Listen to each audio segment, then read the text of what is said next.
What's up, you guys? ShartimusPrime here, doing another 4K action figure review on the Transformers Generations Earthrise War for Cybertron Trilogy's Voyager class Starscream. If you're trying to pick up your Transformers figures, you can do so at Big Bad Toy Store, proud sponsor of the ShartimusPrime YouTube channel. You can find your Transformers and all kinds of other goodies over there. Make sure you check them out. Link in the description below. And while you're down there, please don't forget to give this video a like, hit that subscribe button, as well as the notification bell. Come on, 1 million subscribers! Anyway, I was not planning on posting this video today. I had an entirely different review in the works, and I can't find a couple of accessories, and the drama behind the scenes, you don't even want to know. Unless you're a patron, well, now you know. Anyway, on the side, you can see an image of Starscream right over there. I like it. And then on the back, you can see a couple of product shots right over here. You get these added Legends class figure accessory dealies that I don't have, that I can't add to the figure. And then on this side, you can see the Earthrise poster. And then on the top, you get a Decepticon symbol, and then not much more at the bottom. So let's get to it and crack this thing open. And here we go. The Starscream looking really cool, man. Very, very happy with this figure. I just got to say that right off the bat. Now, we do get a nice, healthy looking instruction booklet right over here, which has Starscream holding his null rays like they're little guns. Like, what the heck are you doing, man? You're not supposed to shoot like that. Come on, you're Starscream. But yeah, a pretty good looking and helpful instruction booklet right over there. And getting a look at this guy while in his alt mode without dropping it, because I hella just did. It looks sick, man. I really like the translucent orange that we're seeing right over here for the canopy, or for the cockpit anyway. That looks great. Let's get a good focus in here if my camera wants to work with me. There you go. See, the autofocus isn't as clean as I would like. But anyway, you can see that right there. I kind of want to open this. And then we don't have the blue tip right there, which, you know, is optional. I got a tiny weird little line right over here on mine. You can see that, but very minor. I wish we did have a wheel that would come down. I kept thinking this would be something that could come down for a front landing, but nope, it's part of the transformation. And nice lines and everything right in here. I do like the sculpt of it, so nice detail. I do like how they've made the Decepticon symbols go upside down, so that's very cool too. I love the color blue that we have right here. So very G1-esque Starscream. I really love those colors. Really nice, vibrant colors. I think they just nailed this light gray very well. Looks like an Eagle F-15, and it has ports all over the place. I guess if you wanted to move these null rays to over here, you could do that, which is like super weird. I don't know why you want to do that. I mean, I guess you can do that. Looks alright. But, nah, I don't like it. I like these stripes. The deco came out really good. And he has a port on his back all the way up here, too. That's also kind of weird. So, if you wanted Starscream shooting like that, oh, that's kind of funny. And he also has ports right over here on the side. If you wanted to do that, you could do that, So, kind of neat, There's options, I guess, if you just think it looks cooler like that. Or back here, I guess, too. So all kinds of options for displaying these null rays. So I think it looks fine just, having them underneath the wings right over here. I guess the downside a little bit is I'm not used to being able to, or not being able to pick this figure up by the wing without it falling apart. That's always just a little bit weird, but that's from years of me playing with different Starscream figures. But yeah, nice clean paint right over here. I do like it, man. It looks very cool. And you can see the underside right there. I did want to show that off a little bit better, but when I set it down, it doesn't look bad at all, so I'm pretty pleased with that. And to measure out this figure, you can see from nose to tail, you're looking at about 9 inches across, which is not bad. And of course, it's very short, standing only about 2 inches tall. I only have a couple of comparisons over here. I wanted to compare it to the Machine Robo die-cast Eagle, which is really freaking awesome. I never reviewed this, but I've had it for a long time. Big thanks to Theron, and that thing is amazing. So I like just seeing those two side by side. Yeah, I like my GoBots. Don't judge me, alright, man? Still like my GoBots. Still like my Rock Lords. I was transforming Rock Lords the other day. Don't judge me, butthole. I'm just kidding. I know you guys don't judge me. Or you might be. No, it's the internet. You're totally judging me. Hey, shut up with your judging. Anyway, right there you can see that we have our Siege version and our Earthrise version from War for Cybertron. And yeah, man, you can see how much longer The Earthrise version is next to the Siege version right there. I do like how this is larger looking. It looks like a much larger figure, but when I compare this guy's robot mode to the other two Seekers, you'll see how they all kind of stand fairly close in size. So I really like seeing these two side by side. It just, especially in their alt modes like this, that just looks freaking cool to me. I really like that a lot. All right, so let's get the transformation going. Will you take us away, Bumblebee? All right, so let's take the null rays off first, and let's see how this goes with, yeah, we've got the autofocus on here.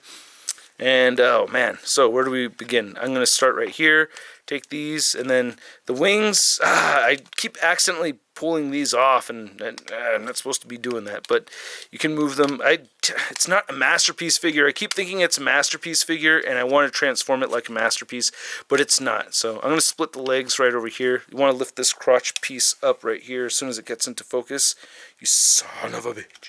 It's been a frustrating day not being able to find the accessories for my Green Goblin figure because I've spent a lot of time looking for it. So it's going to split open right here. This figure's been out for quite some time now, man. I think you all have actually probably either owned this or watched quite a number of reviews on it. So I'm really just going to breeze by here and just watch. And I'm untabbing right over here, rotating that forward, and I'm just going to get this transformation done. And there goes a wing. I'm going to keep trying this without letting the wings pop off, even though I already have. But this whole tab section right here comes off. God, I'm just doing such a good job of jinxing myself. And then the wings are supposed to flip up like that and get out of the way. So let's cheat a little bit and get that one flipped up and out of the way. And then this whole thing is supposed to flip back like so. And then we can get the arms swung out right here. And then the nose, we'll move that forward, rotate that 180, split this right over here. There's the head. And we could double hinge this down, get that into place. And then I could rotate this up, and those clips will keep everything in place right over there on the top. And the arms can move out like that. And then you want to, this whole part right here is very, very similar to the Siege version. So I really like that a lot. What happens here is it splits up top right there, and then it's going to kind of accordion out like that. And then you're going to recollapse it right here in this blurriness. So there we go. Come on, there it goes. Okay, and do the same thing on this side right here. Trying to keep this all in view so you can see. And split, and then recollapse right over there. And that is pretty much it. That is pretty much it. And I just want to add these guys to the shoulders right there. Oh god, there goes Thundercracker. And there we go, man. Yeah, now we have Starscream in his alt mode, or in his robot mode. Looking really freaking cool. Ah, jeez, that is so sick. Really like that a lot. That is an awesome looking robot mode. Really love it. This is good. A little 360. It's a little dark in here. Get some more light on. So, yeah, man. This thing is a little brighter. Try to make it a little brighter as I film, but man, this looks dope. The head turns side to side. You get some head wobbling. You'll look up a little bit, down a little bit. Shoulders move out, down, rotate up and back. No shoulder joint like how we'd gotten with the Siege version. You get a bicep swivel, single jointed elbow, and then the wrists don't turn. He has no waist joint at all. That's very frustrating to deal with. His hips move outward pretty far. He'll kick forward, back, and single jointed knee right there, and beautiful ankle pivot that will move only inward but not outward. So I do like the articulation for the most part. It's not bad, but getting a close look at this guy, because holy crap, I just love the way it looks. I mean, great looking head sculpt. Now I kind of missed the light piping that we got on the Siege version, but this is cool too. I like he has like a very subtle smirk right there on his face, and you can see the light shining on that metallic red, so that's really neat. And I think the red's pretty consistent on this figure too. I'm really liking that, so that's very cool. I like that. The cockpit looks really good. I like the etched out details throughout on this guy. Just a very dope looking Starscream. Really dig it, man. Very cool looking piece. I love that touch of gunmetal gray that we're seeing right here and around the knees.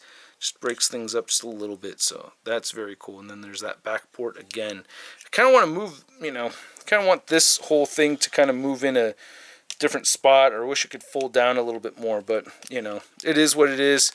Very cool still. I like it, man. Very neat looking Starscream. Okay, so we could put him down right over there. I did not bring out my Classics Starscream. I forgot about that one. Dang. I think I actually have it in a drawer right over here, but I could be mistaken. But anyway, I'm going to take a look at that, or look for it. And what did I do wrong with the knee here? You have to make sure that this tabs in properly. Yeah, he has a whole kneecap piece that I'm going to make sure that this gets tabbed in properly. Okay. I'm supposed to make sure it gets tabbed in properly anyway. I am currently shopping for a laptop right now. They are very expensive. The one that I need is very expensive. So this guy stands to the very top over there, just a bit under the 7-inch mark to the top of his head, just a little under 6.5 inches. And to compare him to Earthrise Optimus Prime, you can see how well Prime stands next to him right there. That works out perfectly for me. I do like that height difference. That is very cool. So that's pretty sweet. I like that a lot. And then I have the Seekers. So now we can see what Siege Starscream would have looked like next to this Earthrise Starscream. And you can see both Thundercracker and Skywarp stand taller than Starscream. I am going to pick up that 2-pack as soon as it comes out. I guess people are getting it early. If you guys got a connection on, helping me get the Skywarp and Thundercracker 2-pack a little earlier, that would be awesome. But, that's, that I'm going to definitely complete that set. But you can see that, yeah, the Earthrise stands a little bit shorter than the actual Siege figures. And then, of course, we have him next to the Marvel Legends Big Time Badass Spider-Man right there. So there you go. There's your size comparisons. Let's put him in a pose. I am frustrated by the fact that he doesn't have a waist swivel. That bothers me. The other thing that bothers me about this figure is that I can't get him posed really the way I would like to, as far as him having the top of his fist pointing, or the back of his hand pointing up, and having the null ray. Oh, there you go. There you go. I did it. But now I can't move the arm inward. See? It'll have to stay out like that. That's a very classic Starscream thing, is to have, him pointing down, looking down at you and firing. But this is going to be stuck on the side for all time. So that does bother me a little bit, So it does have some things that I wish were done just a little bit differently, maybe. But I gotta say, I still really like this figure a lot. I'm very happy with it. I have my complaints, the knee joints popping out on me right there, but I still really like this figure. At the price point, I mean, dude, it's a Voyager class Starscream. At the price point of $30 for this guy, dude, I love how it looks. The transformation is nice and fun and easy. It's not too hard. Great looking modes. Both modes look fantastic. The articulation's okay. At the price point of around $30, I'm giving this a sud rating of I love it. I do love it, and it's Starscream too. So maybe it would get a lower rating if it was a different Seeker. No, probably not. Yeah. So I love my Seekers.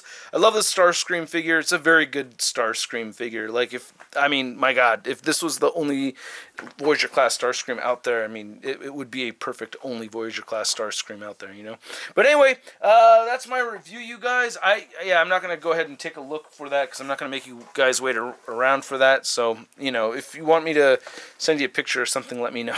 I don't know. But anyway, hope you guys enjoyed this video. Please hit that like button, hit the subscribe button, as well as the notification bell. Thanks again so much for watching, and I'll catch you guys later. And stay tuned. Yeah, I should have that Green Goblin review up tomorrow. Oh, God, I gotta clean up around here.